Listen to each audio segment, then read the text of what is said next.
Thanks, Ben, and thanks to everybody. I think I'm going to touch on a lot of the same themes that we've been talking about all day. So there have been a lot of brilliant ideas in the room, and it's been really reassuring to hear. Some of you have ideas about maybe a new GI Bill, something that, rather than the old four-year college model, says, let's give money to start ventures for veteran entrepreneurs. Others of you have said, we need to change the military personnel system.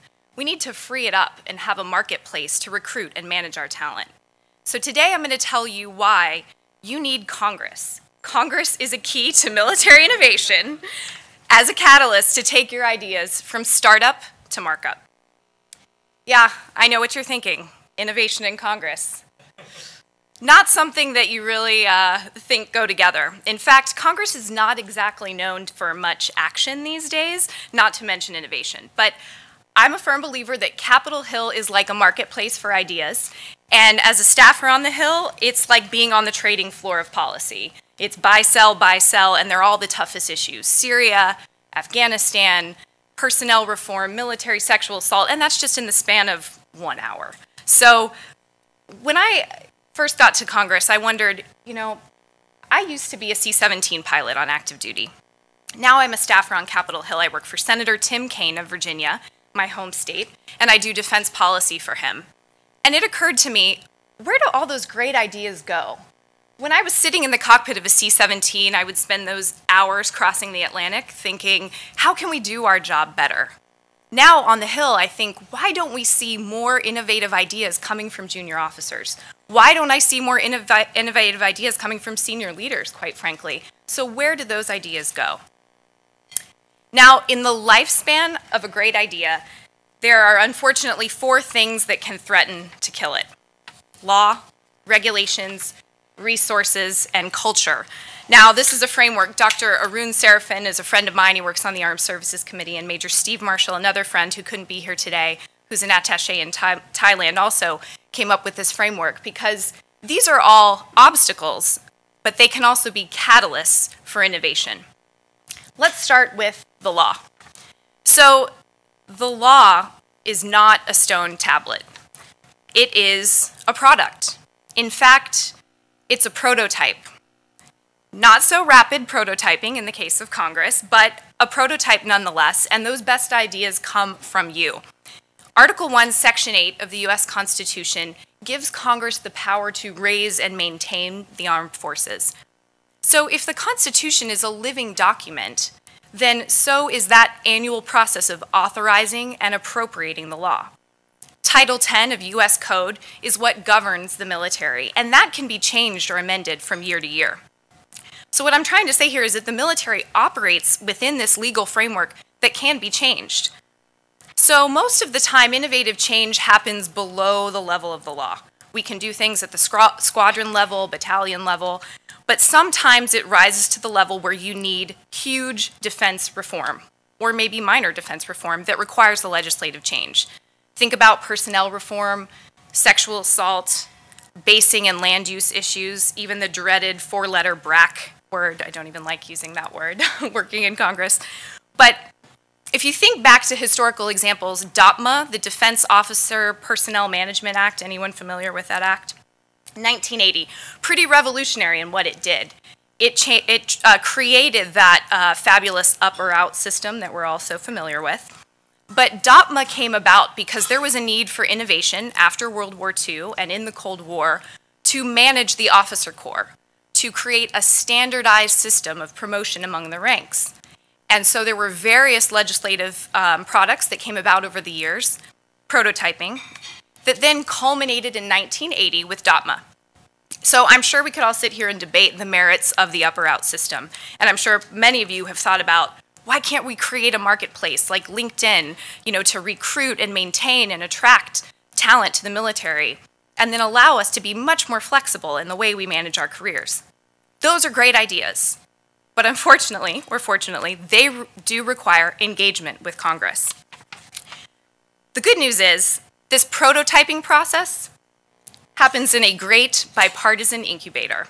Yes, I know this talk is aspirational. It's no longer how a bill becomes a law these days, and it can be pretty frustrating sometimes, but That prototype development does happen in an incubator-like system where we test our ideas from year to year. Each year on an annual budget cycle, the Armed Services Committee prepares what we call markup, marking up the bill to then go to the Senate or House floor. The good news is that the preparation for markup happens in an open process where all stakeholders make their positions known. The bad news is that aligning the incentives of these stakeholders, Congress, DOD, and the services, which are not always aligned, constituents and interest groups, aligning those incentives can be very, very challenging. But that's where you come in. That's where your idea comes in, and you can find a champion for your great idea or figure out if there's a constituency behind your innovation. Arguably, with some of these, I would say with interest groups in particular, some have more influence than others. I think this is sort of the great national debate that we're having right now about money and politics and other things. But I think arguably we should have more representation from younger junior officers within our interest groups. So again, the law is like prototyping. It's an iterative process that can be changed. But the most clever law will unfortunately not get at regulations. Now, I'm sure we can all think back to our days on active duty of regulations that really, really need some innovation. I mean, come on. Where's William Tressiter? Is he in here? When I think of hair regulations, I think of William. So not all innovations need legislation. Congress will leave to the Defense Department and the services the ability to make those regulations and to defer to them. But it is a push and a pull. There are many tools in the toolkit in Congress in order to push the departments and the services in a more innovative path, or less innovative, depending on the case. But Congress can be an advocate for innovation simply by asking a question. That is the power of being at a hearing, sitting on a panel, or writing a letter, or championing really great success stories. For example, my boss, Senator Kaine, when he was on the campaign trail in Virginia 2 years ago, he encountered a lot of military and recent veterans who said, hey, look, I'm having a tough time transitioning to the civilian workforce. It would have been great to get those civilian credentials while I was still on active duty. He took that idea, he came to Congress, he introduced legislation, but he still continues to ask questions on the topic, write letters, and highlight the success stories as well. I'm sure any staffer on the Hill will tell you that the defense industry is very powerful. And often the industry folks will come to us and have a contracting issue. Contracting issues and regulations don't always rise to the level of changing the law. So how can we make that change when sometimes we do need to push the department to say, you need to talk more to industry on this? We can do that simply by asking a question. Resources. Resources can also be a challenge. And when I think of innovative resources, I don't necessarily think of Congress. I mean, does it surprise you that this is still our #1 form of communication on Capitol Hill? Pretty sad. But let me ask you this, how often are innovation problems really resource problems? Sometimes having fewer resources can be a constraint or a forcing function that force you to do more with less. Necessity is the mother of invention is the phrase that I'm sure we're all familiar with. But other times, a lack of resources can really hurt innovation for years to come. Arguably, non-strategic budget cuts like sequestration are probably having a really detrimental effect to our defense industry and capabilities, and we don't even know it yet. But at the congressional level, how we appropriate and invest, and Pete Newell in his talk just a little bit ago talked about how one staffer can line item your entire budget by accident. So how we appropriate and invest in Congress is very important for innovation in the future. And the best example of this is research and development money. Basic research, applied research. I think the challenge is, and we have to ask ourselves, are we highlighting the fruits of that innovative money? Are we doing enough to highlight what it can do? And secondly, are we putting our money where our mouth is? Are we providing the authorities and funding to those great ideas? But when it comes to resources, the most important resource, it's not the tech, it's the people. And I think that's something we've heard here today multiple times. It's absolutely the people, which gets to the culture. culture is the toughest obstacle, but I think it's actually the one where we can make the most change. Because at the end of the day, innovation is not about the technology, it's about the people, and so much about how we innovate is how we organize. So much about how we innovate is how we organize.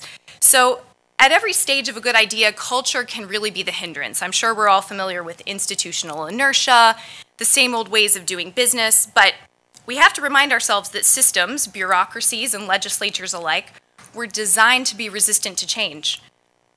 Congress was designed to be slow and deliberate and prevent bad laws from being made.